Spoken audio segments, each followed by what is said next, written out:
Pronto. Acho que a gente já tem quórum, né? A gente pode começar, pode dar início ao nosso encontro de hoje.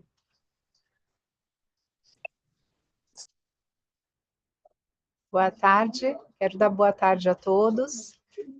Eu me chamo Zil Miranda, trabalho aqui na Superintendência de Tecnologia e Inovação da CNI. E eu queria dar as boas-vindas, né, a todos que estão participando nessa tarde com a gente, desse primeiro encontro do ciclo, né, dessa série de webinars que a gente vai realizar sobre casos de descarbonização na indústria brasileira. E o nosso primeiro caso aqui vai ser o da Stellantis, então eu já agradeço ao Irineu, que vai tratar sobre as iniciativas, né, para a descarbonização da produção na Stellantis. O João Irineu, ele é vice-presidente de assuntos regulatórios para a América do Sul, nessa empresa, e vai compartilhar com a gente, enfim, as iniciativas que estão sendo realizadas. Esse ciclo de webinars que a gente inicia hoje, ele é uma iniciativa aqui da Mobilização Empresarial pela Inovação, um movimento coordenado pela Confederação Nacional da Indústria, um movimento de lideranças empresariais, para quem não conhece, e ele nasceu, né, a ideia nasceu no grupo de trabalho de descarbonização da MEI, do qual o João faz parte e que hoje é coordenado pela Tupi, que tem aqui o André Ferrarese, né, participando também dessa sessão. E a nossa ideia é trazer, então, sempre iniciativas que estão sendo desenvolvidas pela indústria, né, nesse tema que é um tema, né, que está estratégico e que está balizando, lógico, o debate na indústria e na nossa economia. Portanto, assim, eu dou as boas-vindas, a gente vai fazer a dinâmica de hoje, será 1 hora de reunião, sendo 30 minutos para a exposição do João, e depois 30 minutos para diálogo aqui, para debate, né, com os participantes. Então, vocês fiquem à vontade para, na sequência, fazer comentários, levantar questões, porque a nossa ideia é justamente promover essa interação, o aprendizado e a troca, né, nessas sessões. E serão encontros regulares, né? A gente vai alinhar com vocês, né, com as empresas que estão participando. As empresas da MEI foram convidadas para essa ação. Os GTs, a gente tem 5 GTs que trabalham, né, de alguma forma com a temática de descarbonização, e todos foram convidados para esse encontro. E a gente espera que ele tenha regularidade, aconteça aí ou a cada 15 dias, ou pelo menos 1 vez por mês. Então, já fica aqui o nosso convite para que vocês acompanhem as próximas reuniões e também o convite para as empresas, né, se candidatarem, entrar em contato conosco para apresentar os seus casos. Então, agradeço a todos e acho que a gente posso passar a palavra para o João Irineu. Obrigada mais uma vez, João. Tá, boa tarde a todas e a todos, né? Eu agradeço o convite. É uma discussão boa que a gente teve há pouco tempo atrás, né? Sobre como colocar realmente na pauta a questão da descarbonização, que é um desafio enorme para a gente, né? A nossa cadeia, principalmente o setor automotivo, tem uma cadeia assim bastante extensa. Eu vou abrir o material, vou tentar acelerar um pouco mais a apresentação, para que a gente possa ter um pouco mais de tempo no final para debater, né? A síntese dessa apresentação é um trabalho que a gente vem fazendo já há alguns anos. Ela não começou o ano passado, ou no curto prazo, são 10 anos de trabalho, que foi crescendo e culminou numa avaliação da cadeia inteira do setor automotivo. Nós chamamos assim de forma mais popular de berço ao túmulo, né? Então, escopo 1, 2 e 3, avaliamos todos os escopos da nossa cadeia, no mundo inteiro, e principalmente aqui na região da América do Sul, e isso deu origem a um plano de descarbonização de curto, médio e longo prazo, né? É o que a gente vai dar uma olhada hoje. Não existe nada perfeito, nada exato, matematicamente exato, mas se a gente não começar a contabilizar e a colocar números e dados e informações, mesmo que aproximadas, dentro de um cenário assim bem dinâmico, né, a gente passa por um cenário dinâmico do ponto de vista energético, sobre vários aspectos, né, do ponto de vista geopolítico, a gente não começar a colocar os números, a gente não coloca os objetivos. E se a gente não coloca os objetivos, a gente não coloca uma certa igualdade de competitividade entre as empresas, de forma que todas tenham o mesmo prazo e a mesma oportunidade de fazer as etapas de descarbonização, né? E eu vou trazer alguns exemplos durante a apresentação que eu acho que vão ser úteis para o debate, né? Deixa eu compartilhar a tela, então. Na hora que vocês estiverem vendo a minha tela, por favor, me avisem.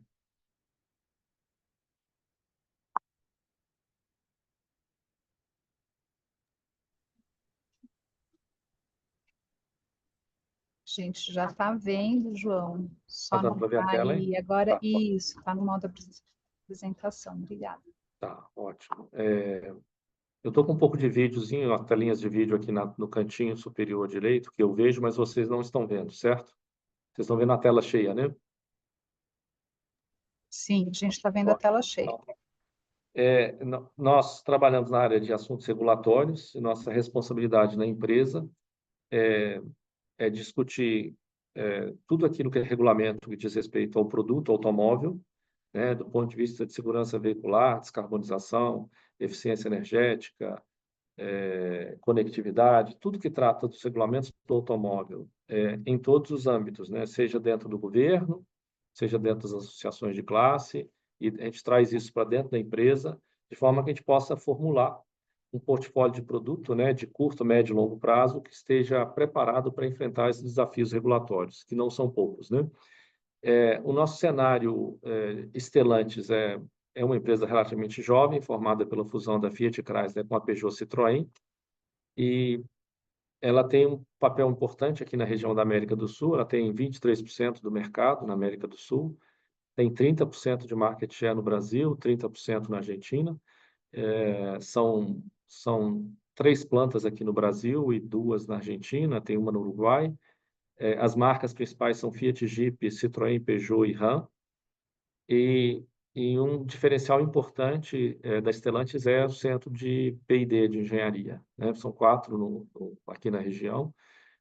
Nós temos mais de 2.000 engenheiros, técnicos, designers, entre diretos e indiretos são 4.000 no total, diretos 2.000, e isso nos dá a oportunidade, mais do que oportunidade, o privilégio de fazer desenvolvimento 100% no Brasil.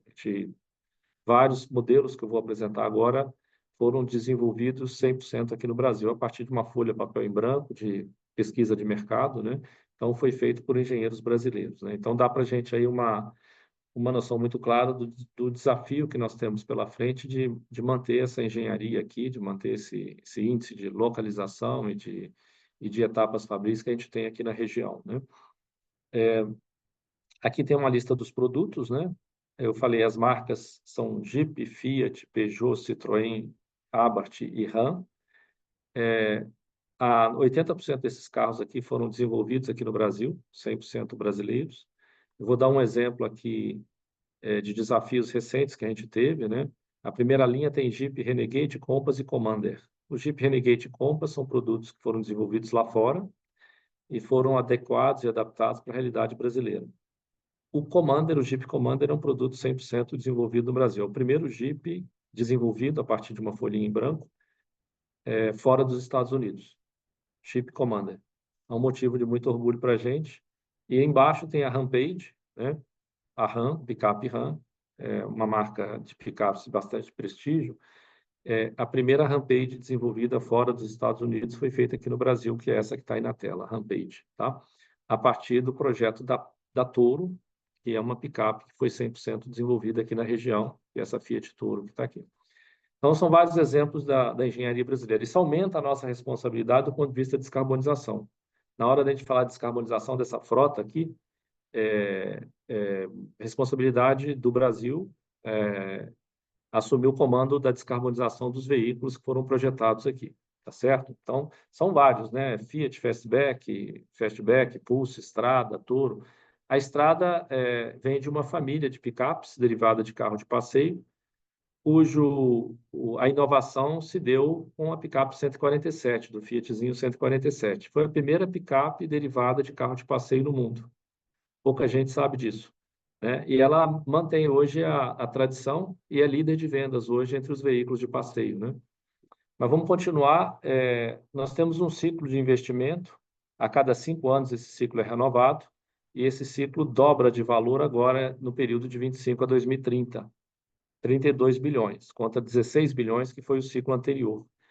Esse ciclo ele leva em consideração o desenvolvimento de novas tecnologias, principalmente no quesito descarbonização. Tá? Tem várias mudanças regulatórias, o PROCONV, o programa Mover, tem várias coisas acontecendo na área de segurança veicular, de tecnologias de veículo autônomo, mas as que mais estão demandando recurso hoje, que estão puxando dinheiro, é a descarbonização. E nós vamos falar sobre isso na apresentação. Aqui são os principais desafios que a gente tem como indústria automotiva. O primeiro da esquerda lá em cima, a eficiência energética, ele está relacionado à descarbonização. Os outros não, segurança veicular, emissões de gases poluentes através do programa PROCONV, né? Nós estamos no nível 8, nosso programa começou na década de 80, o americano começou no início da década de 80, o nosso começou no final da década de 80, o americano começou, o europeu começou na década de 90 e os chineses começaram no início dos anos 2000. Então, ou seja, o nosso programa de emissões é um programa de bastante sucesso, né? E a gente vê isso na qualidade do ar, comparando a evolução da frota circulante desde da década de 80 até agora. Manufatura avançada e logística integrada são fundamentais. Autonomia, as funcionalidades no veículo, as tecnologias que estão a bordo do veículo, de veículo autônomo, né? Frenagem autônoma, mudança de faixa, tem uma série de tecnologias importantes que estão fazendo parte do desafio automotivo. Conectividade, o carro está conectado na nuvem, e com isso ele se integra a uma cidade inteligente, né? A gente consegue fazer várias coisas de dentro do carro, comprar, vender, acessar, conectar, a gente faz várias coisas de dentro do carro, e o risco aumenta também, né? Porque o carro na nuvem, com seus dados na nuvem, né? O carro hoje tem direção eletrônica, pedal de acelerador eletrônico, pedal de freio eletrônico, os principais comandos do carro, né, da direção do carro são eletrônicos, então esses dados estão na nuvem. Então, segurança cibernética passa a ser um outro tema muito relevante, assim como tem nas empresas, nas grandes empresas para proteção de dados. A gente, para evitar a invasão de hacker no carro, que ele possa dirigir o seu carro de casa, a gente precisa incrementar várias camadas de segurança no veículo. E por último, a gente tem infraestrutura... desculpa, eu acho que eu tirei da tela. Vocês estão vendo a minha tela, não? Sim, a gente continua vendo o Tá. slide Então de eu tenho que me desafios da limitar. indústria. Tá. Obrigado. Então, infraestrutura é importante para que toda essa conectividade de um veículo autônomo consiga funcionar de uma forma rápida, né? Uma massa de dados muito grande que precisa trafegar em velocidades muito elevadas, né? Então, o desafio da indústria não é só a descarbonização, que a gente vê aqui no primeiro quadrinho, mas tudo isso que está vindo por trás. E isso torna o desafio de fazer o carro competitivo e local e localizado muito maior, né? Hoje nós vamos falar de descarbonização. Então, a gente tem aqui no período... tem 4 gráficos aqui nesse slide. Eu vou começar da esquerda. Nosso período industrial, aumento de uso de combustível de base fóssil. Esse aumento de combustível de base fóssil diretamente ligado ao aumento de temperatura na superfície da Terra e nos oceanos. Isso, atualmente, a gente gera 50 gigatoneladas de CO2 equivalente. Se nós não fizermos nada, esses 50 gigatoneladas até 2100, ele vai dobrar ou triplicar. Então, tem uma visão mais otimista e uma mais pessimista. E se nós realmente não fizermos nada durante esse período até 2100, nós vamos chegar nessa região aqui, próxima à linha do Equador, temperaturas de 44 graus durante todos os dias do ano, com umidade bastante alta. Os cientistas dizem que a gente vai criar uma região inabitável aqui, próxima à linha do Equador, né? E a gente olhando com atenção, né? é uma região de países subdesenvolvidos ou em desenvolvimento que vão sofrer as primeiras consequências dessa descarbonização acentuada e desses efeitos de gás estufa, né, essa temperatura aumentando. E os principais emissores estão aqui na região do norte, né? Não são aqueles que vão sofrer diretamente, num primeiro momento, esses efeitos, né? China, nessa sequência, China, Estados Unidos e a região da Europa, tá certo? Então, esse é o problema. Aqui é só uma representação gráfica mais ampliada, né, desse fenômeno. Aqui é uma avaliação dessas regiões. As regiões que mais emitem são China. Esse gráfico é da SEG, Climate Watch. Então, 13 gigatoneladas das 50 que eu falei são emitidas na China, pela China, Estados Unidos 6, Europa 4, Índia 3, Brasil 1,5. Esses dados são consolidados de 2021, mas publicados em 2024, ou seja, em 2025 eles vão publicar os dados de 2022, eles publicam sempre dos últimos 3 anos, né? Então, assim, agora no mês de maio, junho, deve sair a publicação de 2022, mas a gente tem acompanhado esses números já há 7 anos e não existem grandes mudanças nos principais emissores, China, Estados Unidos, Europa e Índia. Os números têm permanecido bastante equilibrados durante os últimos 5, 7 anos. O que chama atenção nesse gráfico é o motivo da emissão de CO2. O principal é a geração de energia, que é essa faixa azul aqui. São regiões que emitem muito CO2 equivalente para produzir energia. O Brasil tem um perfil bem diferente. A energia está em terceiro lugar. O primeiro é o uso da terra, o segundo, a agropecuária, o terceiro é a geração de energia, e o quarto, o transporte, o setor que a gente trabalha nele, dividido entre veículos leves, comerciais leves, veículos pesados e motos, né? De acordo com a estratificação que está aqui no quadrinho à direita. Tá? Então, esse é o quadro geral, quer dizer, o Brasil tem uma situação, do ponto de vista de transporte, um pouco diferente em relação a outras regiões, mas isso não significa que a gente não deva trabalhar, precisamos trabalhar muito, mas é importante que os outros setores que compõem esse quadro aqui de emissões trabalhem juntos para que a gente possa dividir e fatiar esse desafio da descarbonização. Não podemos colocar sob a responsabilidade de um único setor a descarbonização, precisamos trabalhar em todos os setores, né? Matriz energética brasileira, essa é a matriz energética. Existem 3 países aqui no mundo que a gente escolheu, que são referências interessantes. O Brasil, essa é a matriz energética, não é elétrica, né? Esse dado é da Agência Internacional de Energia. Ele mostra que nós temos uma base de carbono intenso, né? 50%, e aproximadamente 50% baixo carbono. O mesmo acontece na França. A diferença é que a França, o baixo carbono dela é decorrente de energia nuclear, e a Noruega. A Noruega é um pontinho fora da curva também. Os outros são predominantemente carbono intenso. Essa aqui é energia elétrica é interessante. Esse gráfico aqui já temos uma atualização que a gente vai ter que fazer mês que vem. Esse número aqui está bem mais alto, né? Então, nós estamos acima de 90% com geração de energia elétrica de baixo carbono. Portugal aparece aqui também, numa posição boa, a França, por causa da energia nuclear, e, de novo, a Noruega, né? Com baixo carbono. Tá? São oportunidades que surgem que a gente precisa estar atento para poder colher os benefícios, né? Aqui a gente trouxe dados de 2023, mas a gente já tem os primeiros números de 2024, que vão ser publicados agora no mês de maio, pela Agência Internacional de Energia. E os números não se modificaram muito, à exceção aqui da Noruega, que, de novo, é um ponto fora da curva. Esse aqui é o mix de veículos elétricos que são considerados de baixo carbono. A primeira barra são vendas. Então, a China vendeu 20 milhões de carros de passeio, dos quais 25% elétricos. E com uma frota circulante de carro de passeio de 290 milhões de carros, onde 6% é elétrico. É baixo carbono, considerado baixo carbono. Estados Unidos, 8% de vendas e 2% da frota circulante. E, de novo, a Noruega, um pontinho fora da curva. Esse número aqui está acima de 90%.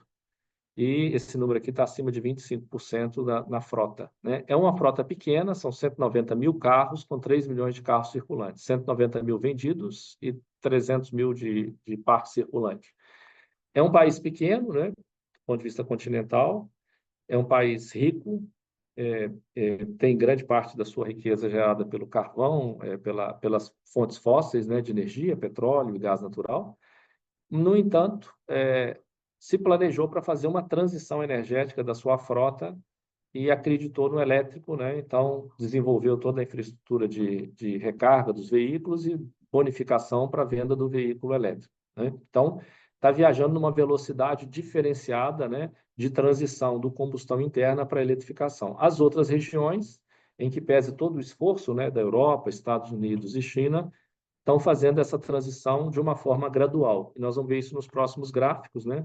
Esse aqui é o resultado de 23, que repito, está muito próximo dos números de 2024, mas a transição está acontecendo de uma forma gradual, né, com uma certa velocidade. Aqui no Brasil, eu acrescentei uma barrinha verde, que é o etanol, que é um ponto de muita atenção que a gente tem que ter, né? Porque ele também é um carro rodando com etanol, ele é baixo carbono, pelas características que a gente vai explicar daqui a pouco. E a gente tem aí uma venda de 30% de etanol em litros e 70% de gasolina em litros todo ano. Mediamente, 30% de etanol, 70% de gasolina. E 70% de gasolina tem dentro 27% de etanol anidro. Então, esse mix de etanol que a gente tem em relação à gasolina faz com que aproximadamente 30% da nossa frota, seja ela de veículos novos, seja ela de veículos circulantes, eles rodem pelo Brasil afora, né, usando esse etanol. E isso faz com que a gente tenha 30% da nossa frota circulante ou de veículos novos baixo carbono. E a gente compara com outras regiões que têm veículo elétrico, que é baixo carbono, e a gente está numa posição privilegiada também, tá? Então, isso é uma outra informação, um outro dado importante para a composição aí da estratégia nossa de descarbonização. Isso aqui a gente colocou, é um gráfico, né, que mostra vendas de veículos novos elétricos, mix de vendas de veículos novos elétricos e de veículos na frota circulante, mix de veículos elétricos na frota circulante. Dos países ricos, tá? Dinamarca, Suécia e Noruega, de 2019, 20, 21, 22 e 23. Então, olha como a Noruega é um ponto fora da curva, né? Ela se preparou para fazer essa transição. Então, em termos de mix de veículos novos vendidos e mix assim de veículos de frota circulante, ela vai crescendo muito mais rápido do que as outras regiões, mesmo sendo ricas e pequenas do ponto de vista continental. Noruega se preparou realmente para poder fazer essa transição de uma maneira diferenciada, investindo nos elétricos, mas bonificando, investindo na infraestrutura de recarga, né? Isso aqui são outros países, né? Aqui tem Brasil, Alemanha, Estados Unidos, França e China, de 2019, 2020, 21, 22 e 23, como está o crescimento de vendas de veículos elétricos. Ele vai aumentando, obviamente, mas de uma forma gradual, né? O mercado ele tem uma capacidade, pelas características do carro elétrico, né, de infraestrutura de recarga, de custo, né? A bateria ainda é cara, o veículo elétrico ainda é mais caro, ele depende de uma infraestrutura de recarga, então ele tem uma velocidade de penetração desses mercados que tem uma certa limitação. Vai crescer, mas vai crescer de forma gradual, e organizada. Na frota circulante, esse crescimento ainda é menor, né, porque ele sofre o impacto de um volume ainda muito maior de carros a combustão, né? Bom, o que nós fizemos? 2021, nós fizemos a nossa pegada de carbono, né, tonelada de CO2 equivalente por veículo vendido. Nós temos um objetivo de reduzir 50% desse número em 2030, e eu estou dizendo aqui, me refiro ao escopo 1, 2 e 3, então é a cadeia completa, né, desde a mineração, fabricação da matéria-prima, fabricação dos componentes, transporte, venda, fabricação do veículo, venda e uso do veículo e fim de vida do veículo. Então, olhando todo esse espectro, né, escopo 1, 2 e 3, esse é o nosso inventário que foi feito em 21, 50% de redução em 2030 e net zero em 38. Sabendo que em 38 nós não temos tecnologia suficiente para poder zerar as emissões, nós vamos ter que compensar isso de alguma forma. E a gente vai falar sobre isso no último slide. Aqui do lado direito tem só uma estratificação. Metade dessa redução tem que ser feita praticamente com ações de produto, melhoria de eficiência do produto, e a outra metade na cadeia. Cadeia de fornecimento, cadeia logística, cadeia de manufatura e infraestrutura. Tá? Esse aqui é o ciclo de vida de uma forma didática do produto. Então, nós estamos avaliando da mineração, fabricação da matéria-prima, fabricação dos componentes, logística, montagem do veículo na nossa planta, uso do veículo pelo cliente. E aqui tem 3 formas de usar, dependendo da tecnologia embarcada no carro. Pode ser gasolina, pode ser biocombustível, como etanol, ou eletricidade. Dependendo da fonte de energia usada, nós vamos ter um resultado de tonelada de CO2 por veículo ao longo dos 250 mil quilômetros de uso do carro, da vida dele, né? E o fim de vida dele, a gente coloca aqui junto com logística, manutenção, que são números menores, mas é a reciclagem do veículo aqui, é o fim de vida dele. Então, esse aqui é o ciclo de vida dele, escopo 1 e 2 upstream, até a entrada, até o portão da nossa fábrica, na saída do portão da fábrica, escopo 3 downstream, culminando aqui no final de vida dele. Olhando todo esse ciclo de vida, se eu rodar com esse carro a gasolina, vou emitir 62 toneladas, rodar com etanol 26 toneladas, se rodar com ele somente elétrico, 23 toneladas, aqui no Brasil. Né? Se for lá fora, na Europa, onde a energia elétrica é suja, esse número aqui sobe para 32 toneladas. Então, um empate técnico entre etanol e veículo elétrico, 100% elétrico, né? O veículo 100% elétrico não tem CO2 no escapamento, mas eu tenho CO2 na fabricação do carro, principalmente da bateria do carro. 70% das emissões desse número 23 que está aqui, toneladas, 70% está na fabricação dos componentes do carro, principalmente a bateria. A bateria tem boa parte da tabela periódica dela, né, de elementos químicos, que precisam ser minerados, purificados, para depois fabricar a célula, que é a menor unidade da bateria. Vocês estão me escutando bem? Sim, João. Sim. Tá. Eu recebi um sinal aqui de instabilidade de conexão, mas vamos continuar. Se tiver algum problema, me avisem, tá? Então, a bateria é o grande desafio do carro elétrico, né? Apesar de ele ter 0 CO2 aqui.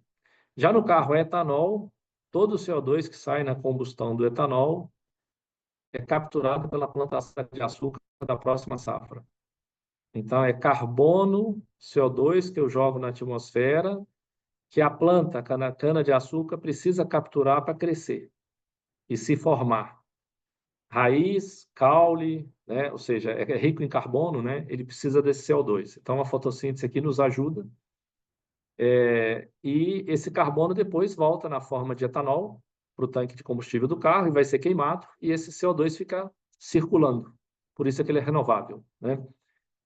Não é 100% renovável, porque no processo de fabricação do combustível etanol, a gente ainda tem combustível fóssil sendo queimado, nos tratores, nas colheitadeiras, no transporte, principalmente. Então, tem bastante coisa ainda fóssil aqui.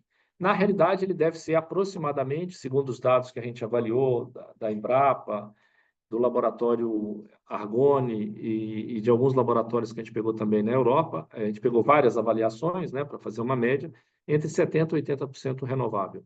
Né? Então, um número bastante significativo. E por isso aqui considerado baixo carbono, assim como o carro 100% elétrico.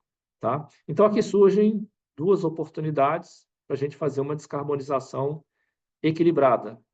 Mas equilibrada não só do ponto de vista ambiental, mas também do ponto de vista econômico e social. E essa é a busca incansável, né, de fazer uma descarbonização onde a gente consiga equilibrar o meio ambiente com os aspectos econômicos e sociais, né? E quando a gente fala no econômico e social, esse slide aqui mostra o sistema fabril que a gente tem hoje instalado é de um motor a combustão, que tem transmissão, sistema de refrigeração, sistema de alimentação de ar, sistema de alimentação de combustível. Então, ele tem todo um arcabouço aí tecnológico já instalado do ponto de vista fabril, onde se eu tiver que fazer a migração desse sistema aqui de propulsão de forma radical, disruptiva para um sistema elétrico, nós precisamos jogar fora, no lixo, todos os ferramentais e todas as linhas de produção e as pessoas que trabalham com esses sistemas para a rua. porque eu preciso mudar radicalmente para um sistema onde eu tenho um motor elétrico, eu tenho uma bateria que ocupa todo o pavimento do carro e um sistema de transmissão, um sistema inteligente, assim, de controle dessa transmissão de energia da bateria para o motor elétrico e para as rodas. É um sistema mais simples, é o sistema da direita, mas ele ainda não é um sistema que atende a todas as demandas de uso do cliente, porque eu não consigo, num país continental como o nosso, primeiro ter uma infraestrutura de recarga que possa atender a toda a recarga de carro elétrico que nós temos hoje. Temos uma frota circulante de 45 milhões de carros de passeio. Nós não conseguimos hoje recarregar a bateria de todos esses carros. Segundo, que o custo da bateria ainda faz com que o carro fique 50%, 70% mais caro do que o carro tradicional de motor a combustão interna. Então, hoje a busca é como é que eu faço a descarbonização, sabendo que a gente tem toda a infraestrutura de combustão interna instalada. Eu não posso jogar isso simplesmente no lixo, ferramentais, linha de produção, e mandar as pessoas para a rua, para poder hoje depender de uma infraestrutura de bateria que está fortemente instalada na China, na Europa, nos Estados Unidos. Então, essa transição disruptiva, a gente defende uma transição gradual, feita de forma mais equilibrada, onde a gente possa misturar o que existe melhor do motor a combustão com o etanol de baixo carbono e com alguns níveis de eletrificação. Não necessariamente tem que sair radicalmente para o carro 100% elétrico, né? A Europa está fazendo essa migração, ela está impondo uma legislação que em 2035 todos os carros precisariam ser elétricos. E existem grandes discussões hoje acontecendo de como fazer isso, porque ninguém está conseguindo enxergar essa transição feita de forma assim tão disruptiva, né?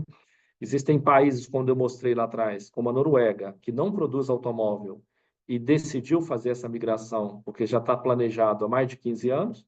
Existem países ricos que não estão conseguindo fazer essa transição na velocidade que a gente deveria fazer para chegar em 2035 com 100% de carro elétrico na Europa. Tá certo? Eu mostrei nos gráficos anteriores. Então, tudo que eu estou falando aqui é baseado em dados, tá? Para que a gente possa fazer de maneira muito cuidadosa uma transição energética no Brasil equilibrada, do ponto de vista ambiental, econômico e social. Quando a gente olha os dados até 2030, o Brasil deverá ter um mix de 60% a 50% de algum tipo de eletrificação na sua frota de veículos novos vendidos. Isso é bom, é positivo, porque nos incentiva e nos estimula a fazer a transição com a eletrificação, mas não vai ser 100% de carro elétrico. Vai ter mild hybrid, vai ter plug-in e vai ter carro 100% elétrico, mas numa proporção que é de aproximadamente 10% da frota circulante. 10% do número de veículos vendidos em 2030, desculpa.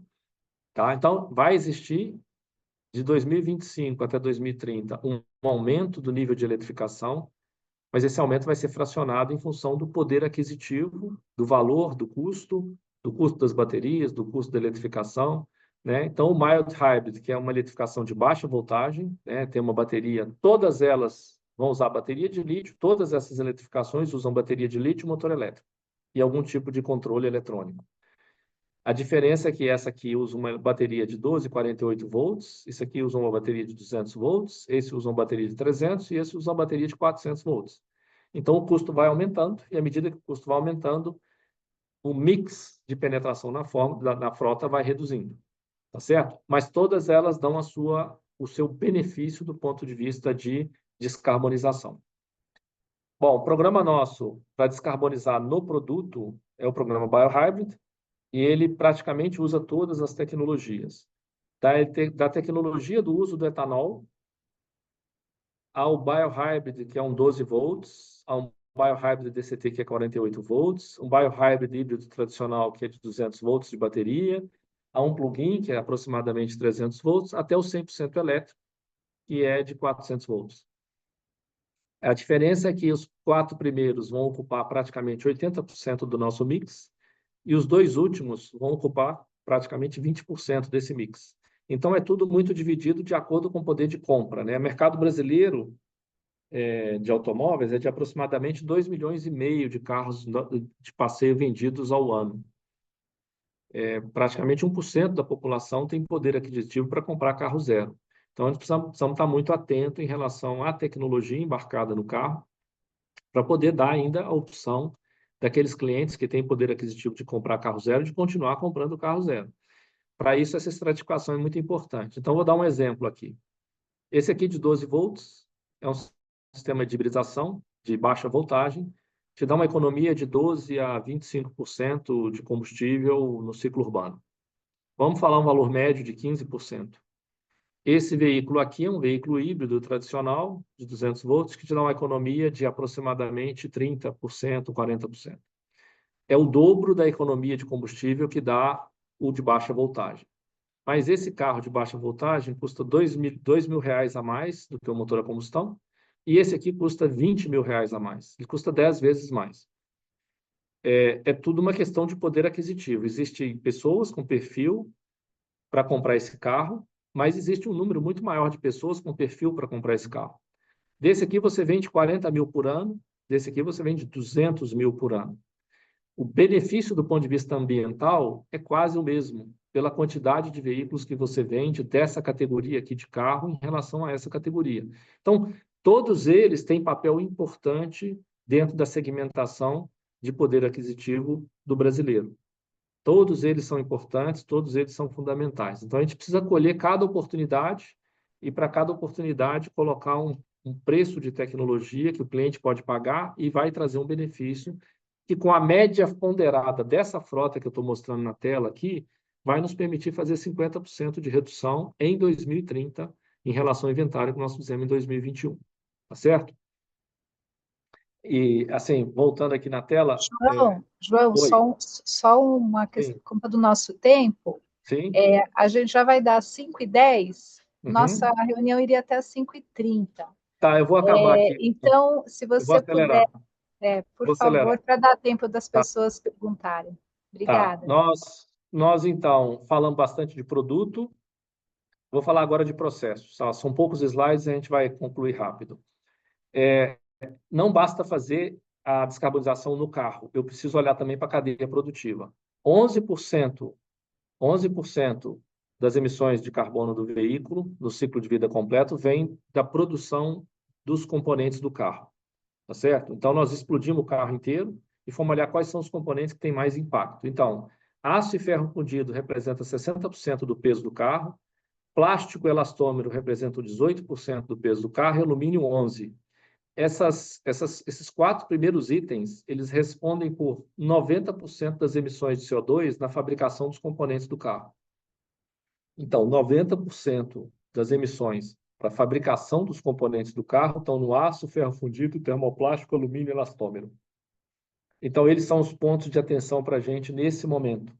Então, a gente precisa trabalhar com os setores do aço, do alumínio e do plástico para fazer a descarbonização. E de forma gradual. Não dá para fazer isso de forma tempestiva. Eu vou dar um exemplo simples.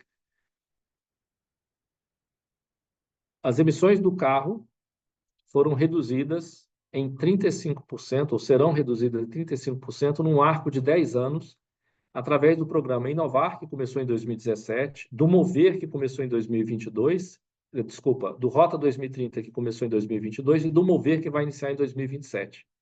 Quando a gente pega o 2017, quando começou o Inovar, e a gente começar a implementar o Mover em 2027, a gente vai estar completando 10 anos de programa de eficiência energética, e a gente vai ter cumprido 35% de redução de meta de eficiência no arco temporal de 10 anos. São poucos os países do mundo que conseguiram fazer algo parecido. Poucos. Nenhum em desenvolvimento, como o Brasil. E se a gente considerar os benefícios de IPI que o governo dá e as montadoras estão fazendo carros até melhores do que as metas, a gente vai cumprir aproximadamente 45% de redução em um arco temporal de 10 anos. A mesma coisa dá para fazer para outros setores, né? Então, a gente precisa fazer de forma escalonada, traçar metas e cumprir as etapas, né, ao longo do tempo, para a gente poder chegar de forma sustentável com uma descarbonização que não é só ambiental, mas ela também é economicamente social equilibrada, né? Bom, para isso, projetos de materiais verdes, reduzindo a intensidade de carbono dos materiais, o roadmap tecnológico que eu mostrei, energia limpa. otimização das rotas logísticas, tem mais de 1.000 caminhões entrando na fábrica trazendo peça e caminhões saindo com cegonhas, entregando carros nas concessionárias. São processos mais eficientes, tanto dentro da nossa fábrica quanto nos nossos fornecedores. Jornada sustentável do cliente, ou seja, estimulam o uso do etanol. Né? Uma frota de veículos, né, que use etanol é como se eu tivesse carro 100% a bateria rodando, então é baixo carbono. E economia circular. Eu preciso fazer a reciclagem funcionar na empresa. Reciclagem dentro e fora da empresa. O estímulo à reciclagem é muito importante. Nós temos hoje carros enferrujando nos pátios do Detran. A gente poderia estar reaproveitando essa matéria-prima, reaproveitando componentes e evitando de ter que minerar e fabricar material de base desde o início. Isso é descarbonização na veia e geração de valor, né? Então, economia circular, estamos investindo na reciclagem. Não dá para fazer isso sozinho. Aqui nós precisamos de fornecedores, das instituições governamentais, com muitas linhas de fomento, universidades, institutos de pesquisa, hubs de inovação, porque o desafio ele transcende ao produto em si, ele entra na cadeia produtiva completa. Eu disse, último slide, eu disse que a gente não consegue descarbonizar 100% em 2038, vai sobrar um valor lá que eu não tenho tecnologia hoje para prever essa descarbonização de 100% em 2038. Então, nós estamos investindo em captura de carbono de forma artificial lá na Europa e de forma natural aqui no Brasil, porque ela é mais barata, né? 30 euros a tonelada, lá na Europa, 350 euros a tonelada de CO2 capturado, né? Porque são tecnologias mais caras. Aqui a gente tem uma natureza a nosso favor que a gente precisa explorar. Estamos investindo em biochar nesse momento para poder fazer a contabilização de crédito de carbono e evitar de ter que comprar crédito de carbono lá na frente. Eu terminei a apresentação aqui agora e vou fechar a minha tela. Muito obrigado pela oportunidade. Desculpe ter passado pelo tempo aí. Não, agradeço muito, João. Perdão, tenho que fazer o papel aqui de tentar controlar o tempo. Eu convido quem está participando a abrir a tela para, né, abrir as câmeras também, para a gente interagir nesse momento. E aí, eu já vou abrir para perguntas, mas já coloco primeiro, assim, João, você mostrou os dados aí de contexto, né, os desafios que a gente tem, e de quão importante é a cadeia para o processo de descarbonização da própria empresa. Mas eu ainda perguntaria para você quais foram as principais iniciativas que vocês mesmos realizaram, o que você poderia destacar de ações da própria empresa para descarbonizar a produção. Eu acho que vocês têm um plano, né? Você mostrou ali as metas que são planejadas, os desafios que estão postos e o que tem sido feito dentro da própria Stellantis para essa transição equilibrada que você mencionou. Teria umas 3 ações que você poderia destacar para a gente? Sua pergunta é difícil, hein? Difícil pelo seguinte, tem muita coisa acontecendo hoje. Primeiro tem um grupo global que se reúne semanalmente e discute, primeiro, a gente passou por um processo muito exaustivo de discutir como quantificar, como calcular esses números. E eu disse que a matemática não é precisa, não é perfeita. Então, tem estimativas que a gente faz. Vou dar um exemplo para você. O aço no Brasil, uma tonelada de aço do Brasil, ela emite 2,5 toneladas de CO2 equivalente, porque a gente é fortemente dependente do carvão mineral no alto-forno. E ali reside a maior emissão no processo de fabricação do aço. Então, a gente primeiro é discutir globalmente com todas as regiões da Stellantis, onde a Stellantis atua, essas diferenças. Produzir aço aqui é diferente de produzir na China, diferente de produzir na Europa, etc. Depois, entender as tecnologias que cada região tem a seu dispor. Depois, a matriz energética, a diferença entre as matrizes energéticas. Então, quando a gente começa a planilhar isso, é um ano de trabalho incansável, e a gente teve que assumir algumas premissas, evidentemente, assumir alguns critérios que depois se mostraram robustos ao longo dos anos, né? Nós já estamos em 2021, nós estamos em 2025, e tudo aquilo que a gente fez lá atrás se mostrou muito eficiente e a gente consegue fazer ainda alguns descontos hoje que a gente foi talvez até um pouco conservador lá atrás. Mas o primeiro aprendizado é esse, que a região ela é rica do ponto de vista de natureza e ela tem muito mais oportunidade do que as outras regiões. Tá? Esse é o primeiro aprendizado. E só que esse aprendizado ele tem data de validade. Mostrou para a gente que essa riqueza que nós temos hoje pode não valer nada daqui a 15, 20, 30 anos se a gente não fizer nada agora. Porque essa temperatura de 44 graus, que seja 44, 40, ela vai acontecer aqui primeiro. E se a gente não fizer com que essa coisa seja evitada agora, essa riqueza de natureza que nós temos hoje não vai valer nada lá na frente, ela não vai existir lá na frente, né? Então, isso aqui foi um aprendizado, tá? Sabendo disso, nós aprendemos uma outra coisa. Eu falei agora do Inovar, do Rota 2030 e do Mover. São 3 programas de 5 anos e a gente entendeu que se a gente não fatiar esse elefante e assumir compromissos e ter objetivos para todo o setor automotivo, as empresas do setor automotivo não vão conseguir fazer separadamente, isoladamente porque se eu faço no meu carro vai ficar mais caro do que o meu concorrente. Meu concorrente vende, eu não vendo. Então, com o governo, a discussão foi relativamente simples. Eu tenho que passar a régua e falar, todo mundo tem que chegar nesse objetivo. Como você vai chegar nesse objetivo? Aí é a tecnologia sua que vai fazer a diferença. Então, esse é um outro aprendizado bacana. Ou seja, é possível fazer descarbonização de forma equilibrada, do ponto de vista ambiental, econômico e social, se você fizer uma boa discussão dentro do setor. Governo, iniciativa privada, discutindo como descarbonizar. Então, eu passo a régua e falo, olha, eu vou fazer 11%. Se eu fizer 11%, e eu olhar o que nós fizemos lá no Inovar, nós fizemos mudanças pontuais no carro para fazer 11% de melhoria. E todo mundo fez. E todo mundo passou a régua. E fizemos 11%. Depois nós fizemos o Rota 2030, mais 12%. Esse 12%, ou 11% do Rota, fizemos com mudanças de motores, de plataformas, são mudanças um pouco mais caras. As mudanças que nós vamos fazer agora no Mover, que deve ser mais 12%, foi publicado recentemente no decreto, são mudanças de introdução de eletrificação e biocombustível na cadeia de cálculo. Então, olha só que interessante. Nós traçamos, ao longo de 10 anos, uma trajetória bastante robusta de descarbonização. A gente acredita que se a gente não fizer algo nos outros setores, aço, alumínio, plástico, cimento, etc., nós vamos ficar discutindo, e o dever de casa vai ficar todo para o final. E na hora que ele ficar para o final, ele vai ficar bem mais salgado, tá certo? Talvez esse tenha sido o aprendizado maior que a gente teve ao longo dessa trajetória da descarbonização, tá certo? Então, quando a gente fala de setores, né, eu falo do aço aqui, eu estou falando do aço repetidas vezes, porque o alto forno custa caro. O alto forno hoje é carvão, é mineral, e ele custa caro, um investimento caríssimo, talvez o maior investimento da indústria para poder montar a siderurgia. Não sou especialista na matéria, mas deve ter algum especialista aqui que pode dar uma aula para a gente desse negócio.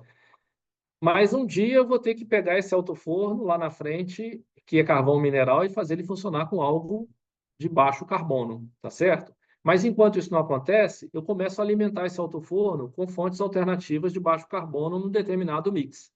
É o que eu estou fazendo aqui com o carro. Eu acabei de mostrar aqui um cenário de carro onde eu não posso sair do combustão e ir para o elétrico direto. Eu tenho que fazer um mix de diferentes tecnologias. Acho que isso é um aprendizado que a gente precisa trazer para outros setores, tá? Eu acho que é o maior deles que a gente teve. Excelente. Obrigada. Eu tenho Tá? aqui o Calcanhoto.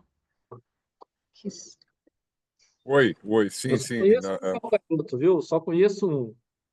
Só tem um, né, João? Só tem um. João, grande Calcanhoto. na verdade, o João sabe o meu pensamento. Eu acho que a gente tem uma questão que é um privilégio, como país, a gente ter o biocombustível, mas a gente tem que cuidar, porque às vezes a gente tem uma defesa muito grande no biocombustível e pode lá na frente os nossos filhos se arrepender o que a gente fez de não colocar o Brasil numa linha de acordo com a globalização. Então, quando a gente fala de CO2, eu acho que a gente às vezes força um pouquinho a barra dizer que o etanol, o carro etanol, ele tem o mesmo nível que o carro elétrico, porque a gente só está olhando uma coisa. Eu te pergunto, João, como é que fica as emissões?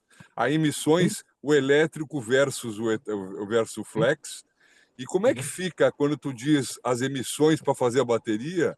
Tu acabou de mostrar que o aço e ferro são extremamente sujos e o carro a combustão normal, o motor é ferro, aço. Tu falou. Como é que fica as emissões, não só o CO2, quando a gente olha separado? Tá. Esse é um ponto, talvez, para o pessoal aqui conhecer um pouquinho mais. Obrigado. João. Prazer te ouvir, João. E bonito material apresentado. Prazer te ouvir aí. João, antes de você responder, eu Sim. posso só pegar já mais uma pergunta, porque aí é só para a gente... Pode. É o José, da Festo Brasil. José Folha, por favor, você pode fazer a pergunta? E aí a gente depois já segue para as respostas. Tá bom. Muito obrigado, Zil. Obrigado, João, pela apresentação, excelente apresentação. Minha pergunta vai mais ou menos também no mesmo caminho do Calcanhoto. Legal. É um pouco com relação à questão do descarte da bateria. Eu queria entender se isso foi avaliado também nessa conta, né?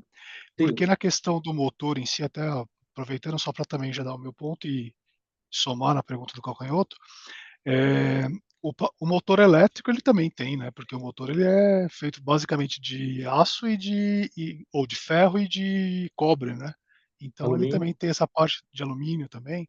Então tem essa questão toda. Minha pergunta vai mais mesmo na questão da reutilização da bateria ou reciclagem, se isso é possível e se está calculado nessa conta que você apresentou para a gente. Obrigado. De nada. Eu vou falar primeiro do Calcanhoto, né, na sequência. As emissões, eu citei no início o programa Proconv brasileiro, que começou, inclusive, antes do programa chinês de redução de emissões, começou antes do programa europeu. Então, ele já traz uma redução nas emissões de gases poluentes, aí estamos falando de monóxido de carbono, hidrocarboneto, particulado, superior a 95%. Ou seja, o nível hoje que a gente tem de poluição nos carros novos que a gente está vendendo é baixíssimo. Nossa legislação hoje propõe L8, nós estamos no nível 8. Então, teve o nível 1 lá na década de 80, final da década de 80, nós hoje estamos no nível 8. E ele, a cada período, né, de 3, 4, 5 anos, ele vai se tornando cada vez mais severo. Então, nós temos hoje, talvez, uma das legislações mais severas de emissões comparada com os Estados Unidos e Europa. Então, nós estamos muito bem posicionados hoje do ponto de vista de baixa emissão do veículo a combustão. Mas isso não significa, sempre na pergunta do Calcanhoto, que a gente tem que ficar ancorado no motor a combustão eternamente. Nós estamos falando de uma transição. É inevitável que o motor elétrico seja a solução de daqui a 8, 10, 15 anos. É inevitável. O motor elétrico é muito mais eficiente do que o motor a combustão. Mas a forma de armazenar energia para dar liberdade de ir e vir para o cliente ainda é uma forma de armazenar energia com limitações. Limitações porque eu vou mostrar aqui, ó, o celular tem uma célula de lítio aqui. Eu preciso de 100 células de lítio, mas essa aqui é uma célula de lítio para eletrônica. É pequenininha. A célula de lítio para o carro, ela é grande, né? É um sanduíche bem grande, assim. E eu preciso de 100 delas ligadas em série para dar 400 volts. Assim, de uma forma didática, tá? Porque depois os especialistas vão me criticar porque eu estou simplificando demais. E as 100 células têm que ser exatamente iguais. E para fazer 100 células exatamente iguais, eu preciso de um processo altamente automatizado, totalmente automatizado. E essa bateria custa caro. E a infraestrutura de recarga não está pronta ainda, principalmente num país continental, não só como Estados Unidos, Brasil e tantos outros, né? Você viu, eu mostrei lá que a Noruega há 15 anos trabalhou e está pronta. Nós não estamos, a Europa não está, Estados Unidos não está. Fato é esse que estão já defendendo a hibridização também lá, tá certo? O híbrido plug-in, ou o híbrido, como sendo uma das soluções para a descarbonização. Então, nós vamos ter esse período de transição, onde o motor de combustão vai conviver junto com algum tipo de eletrificação, até a chegada de uma solução 100% elétrica, mas que dê a liberdade de ir e vir, que custe pouco e que esteja a produção de grande escala pelo mundo inteiro. Então, vai levar um tempo. A bateria está evoluindo, bateria de estado semissólido, sólido, sódio, tem um monte de tecnologia de química de bateria acontecendo aí. Isso vai reduzir o custo, vai melhorar o processo, vai aumentar a escala. Hoje, assim, a gente tem anúncio de baterias que recarregam em 5 minutos. 5 minutos eu recarrego a bateria, mas eu preciso de 1000 volts para isso. Lá em casa eu tenho 110 volts, 220 volts, não tem 1000 volts. Como é que eu vou fazer? Onde é que eu vou arranjar 1000 volts? Nem no posto de combustível tem 1000 volts. Tá certo? Então, ou seja, vai evoluir, mas não é uma solução que está pronta amanhã. Enquanto ela não está pronta, nós não podemos cruzar os braços e esperar o carro 100% elétrico que nos dê a liberdade de ir e vir. Precisamos descarbonizar. E aí tem a transição, que é isso que eu apresentei para vocês. É usar o melhor do biocombustível com a eletrificação. Para a gente aprender a eletrificação, evoluir com a eletrificação e fazê-la mais acessível o mais rápido possível, né? Tá certo? Agora eu preciso falar da reciclagem, né? Bateria, reciclagem de bateria. É lógico, o volume de baterias hoje disponível para ser reciclado, como é um tema relativamente novo, não é tão grande assim para justificar uma fábrica de reciclagem de bateria. A reciclagem vai nos permitir reciclar os materiais mais importantes que estão na bateria. O lítio, o cobalto, tudo aquilo que está na bateria, o manganês, vai poder ser reciclado num índice aí de 70%, 80%, 90%, dependendo do investimento que foi feito na planta de reciclagem. Naquele gráfico que eu mostrei lá do ciclo de vida, 70% das emissões de um carro elétrico estão na fabricação da bateria, que seguramente vai ser desenvolvido para ser mais limpo ainda, para reduzir essa intensidade de carbono. Mas hoje é um fato. A mineração ainda é em carbono intenso, que depende de petróleo, depende de diesel, e a química também. Depois, eu tenho a reciclagem. 10% das emissões de um carro elétrico estão na emissão de CO2 para reciclar a bateria do carro. Então, essa é uma outra etapa muito importante no processo. Quanto mais eu reciclar, mais eu vou reduzir naqueles 68%, porque eu não vou precisar minerar tudo, não vou precisar purificar tudo, porque eu já vou extrair da bateria. Então, a reciclagem é uma etapa muito importante que vai se desenvolver muito na medida em que o número de baterias a serem recicladas crescer, né? A bateria hoje ela tem uma degradação aí de 1 a 2% da capacidade dela de armazenagem com um ano de uso, né? Então, leva um tempo para que a bateria seja retirada do carro e ela vai ter ainda uma segunda vida. Ela sai do carro depois de 10 anos, 15 anos, e vai para uma segunda vida, que é a bateria estacionária, tá certo? Depois ela vai para o fim de vida dela para ser reciclada. Então a bateria tem uma vida longa, né? Foi o José que perguntou, né? Muito obrigado. Pois, gente, sim, se tiver alguma coisa que vocês não concordam, eu queria discutir depois, eu estou à disposição para a gente conversar depois. Toda vez que a gente conversa sobre isso, a gente aprende um pouco mais, né? E a gente enriquece a apresentação, a gente enriquece a estratégia, né, de produto que a gente está desenhando. É um aprendizado atrás do outro, tá? João, eu sei, o nosso tempo já está caminhando para o final, mas eu queria aproveitar. Eu acho que tem duas pessoas aqui, pelo menos, para fazer perguntas, e aí, Vamos lá. né, eu acho que vale a pena a gente aproveitar a oportunidade. Então, eu passo primeiro a palavra para o Bruno Gabay e depois o Antônio Carlos Gomes. E aí... Vou fazer um comentário que eu deixei de fazer na sua primeira pergunta sobre os aprendizados, né? Uhum. Aproveitando a pergunta da reciclagem, outra coisa que a gente aprendeu é que a gente não sabe nada. Não vou ser tão radical, é que a gente sabe pouco, tá? Porque a cadeia do automóvel é muito extensa, existem outras cadeias, eu acho que a CNI, eu acho que é rica em cadeias, né, produtivas, é que a gente precisa de ajuda para descarbonizar.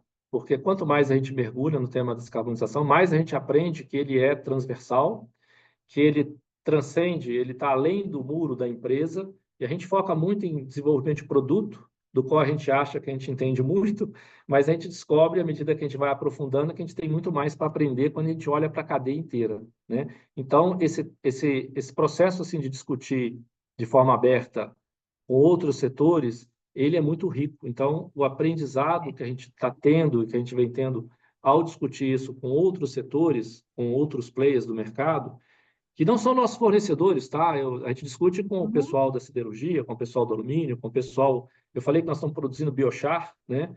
Para poder capturar carbono e gerar crédito de carbono. Então, assim, é um aprendizado contínuo, tá? Isso aqui eu acho que é um outro elemento importante na sua pergunta. Mas vai lá, vamos lá, mais perguntas. Obrigada. Não, e eu acho que esse também é o propósito desses nossos encontros aqui, porque eu acho que nessa troca, né, as empresas e as instituições de ensino, enfim, o público que está participando também vai ter esses aprendizados. Mas passo a palavra, então, para o Bruno e depois para o Antônio Carlos. Obrigada. Boa tarde, obrigado. Zil e João, rapidamente, para não gastar muito tempo. Pegando o gancho, João, que eu sou do Banco do Nordeste, a gente é o principal parceiro público do setor produtivo aqui na região, né? Principalmente que a região Nordeste está o grande celeiro aqui de energia renovável e potencial aí para descarbonização também. Então, a gente tem muito interesse em saber dessas novas iniciativas com o setor e a gente queria ouvir, pegando o gancho aí dessa última fala do João, queria saber se você, a Stellantis, tem atuado junto, assim, de uma forma um pouco mais de parceria, junto com os seus, com os outros elos da cadeia, no sentido de buscar essas soluções para descarbonização mais específicas, e aí puxando mais um gancho mais específico também do que tem se prometido muito, e a gente não está vendo muita efetivação com relação ao hidrogênio verde, né? Se há uma visão assim, seja na Stellantis em nível mundial, ou até mesmo na indústria automobilística, como é que está essa questão da entrada do hidrogênio nesse como um dos grandes, digamos assim, né, players para a descarbonização geral, né? Então eu queria ouvir um pouco desses dois temas aí, com relação aos parceiros e com relação a como é que está o hidrogênio nessa visão toda da descarbonização. Tá. O Bruno, não sei se você viu um dos últimos slides que eu mostrei, do ecossistema Stellantis, com fornecedores, instituições governamentais, que basicamente elas têm um papel muito importante, porque elas têm mecanismos de financiamento reembolsável e não reembolsável, e boa parte deles direcionado para a descarbonização, e centros tecnológicos, academia e ICTs mapeados, ou seja, nós mapeamos. Então, nossa relação é a seguinte, a gente mapeou as demandas que nós temos de curto, médio e longo prazo. Mapeamos quais são os mecanismos de incentivo e fomento que o país tem e mapeamos também quais são as áreas de conhecimento e de competência e de vocação que o país tem. Vou dar o exemplo dos Senais. Os Senais são uma referência. O que era para a gente no passado aprendizado, hoje é tecnologia com o Senai. Então, tem várias áreas de conhecimento e de competência que a gente tem atuado junto. BNDES, Embrapi.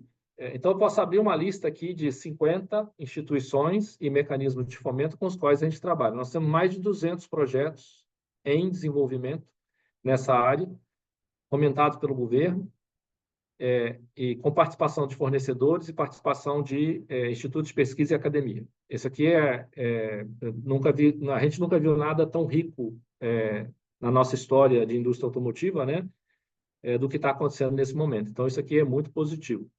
A sua outra pergunta, qual que era? Relacionado ao hidrogênio. O hidrogênio. O hidrogênio é uma das fontes energéticas que eu acho que, se tem um país do mundo que precisa investir através desses fomentos e dessas competências que existem em várias regiões, e a região Nordeste deveria desenvolver competência, e acredito que esteja, né? Porque o que eu visitei em Pecém, e visitei em outras regiões lá do Nordeste, é a região que deveria estar fomentando isso. Mas a gente não enxerga isso como solução para a mobilidade diretamente, porque a infraestrutura para poder criar, armazenar, gerar, armazenar e distribuir num país continental como o nosso, ela é brutal, né? Eu acho que no curto prazo o etanol resolve o problema para a gente do baixo carbono. Mas o hidrogênio verde, como a gente vê lá no PECEM, aciarias, indústria química, etc., esse hidrogênio verde ele pode ser gerado para poder reduzir a dependência do combustível fóssil nesses vários polos industriais. Então, assim, para o polo industrial, você tem alternativas de curto, médio e longo prazo. Então, uma energia de carbono menos intenso do que o petróleo, do que... Estou aqui só, assim, falando o que vem na minha cabeça, né? Mas se eu tiver fontes energéticas de carbono menos intenso, até chegar no hidrogênio verde, que pode estar pronto daqui a 5 anos, 10 anos, 15 anos, mas eu acho que a gente não vai conseguir fazer a transição em 2050 de uma forma mais, digamos, radical, se a gente não tiver um combustível de baixo carbono como hidrogênio verde. Mas para que isso aconteça lá em 2050, a gente precisa passar pelos steps, 5%, 10%, 20%, 40%, até chegar como a indústria automotiva, eu citei, está fazendo aqui no Inovar, no Rota 2030 e no Mover, tá certo? Precisamos fatiar o elefante. O hidrogênio verde, eu acho que é uma parte importante para o aspecto industrial, que ainda depende de carbono intenso, tá certo? E se tem alguém no Brasil, se tem algum país no mundo que pode fazer essa diferença, é esse país nosso aqui, abençoado por Deus, né? E bonito por natureza, tá certo? Não foi eu que falei isso, não, eu escutei isso em algum lugar, viu? Ai, bom, vamos lá então para a nossa última pergunta. Antônio Carlos Gomes, por favor. Boa tarde, muito obrigado aí pela apresentação, sempre um prazer estar com vocês, né? Em especial, eu trabalho aqui na parte de pesquisa do Centro Universitário Facens, que somos parceiros, inclusive, João, né? Com a Stellantis, no Mover, no Rota 2030. Mas, em especial, eu trabalho na parte de pesquisa, indústria, enfim. E a gente fica preocupado aí também com a questão de processos de fabricação. Quando você mostrou efetivamente aquele combustão hidroelétrico, né? A palavra foi jogar na rua tudo, né? Isso causa um impacto muito grande, tanto de equipamento, valores e pessoas. Nessa linha, nós temos aqui iniciando a parte de manufatura aditiva de metais, né? Que envolve um pouco aí dessa economia circular, minimização de dispêndio. Essa tecnologia, em algum momento, vocês percebem que isso pode vir a contribuir nessa transição? Porque pouco ou muito vai acontecer. Então, essa parte de manufatura aditiva de metais, está no Sim, radar? sim.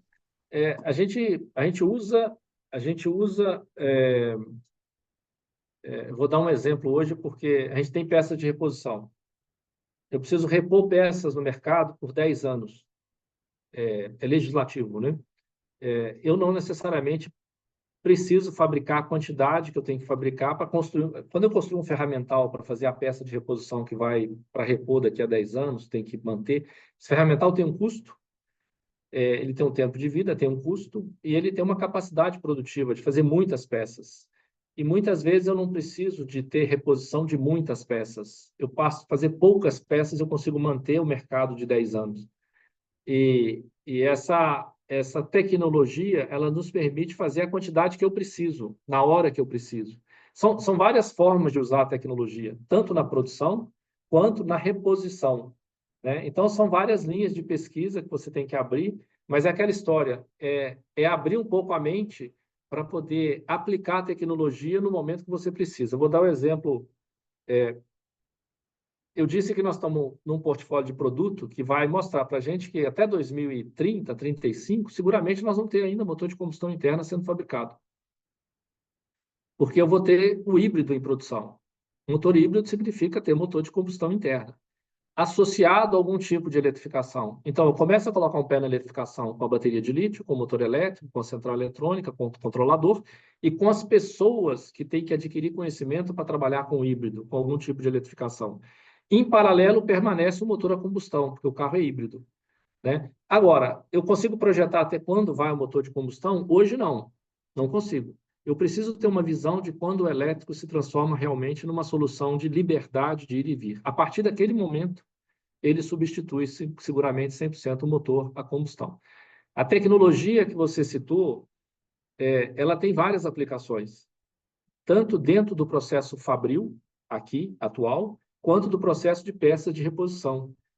O processo de peças de reposição, ele necessita de estoque, espaço físico, ferramental para fazer. O ferramental sempre custa caro, ferramental de injeção de plástico, ou de estampagem, de metal, ou de fundição, né? Então, essa manufatura feita de forma aditiva, ela nos permite flexibilizar principalmente o mercado de reposição de peça. Porque quando eu coloco um carro no mercado, eu preciso garantir peça de reposição para ele durante um certo número de anos.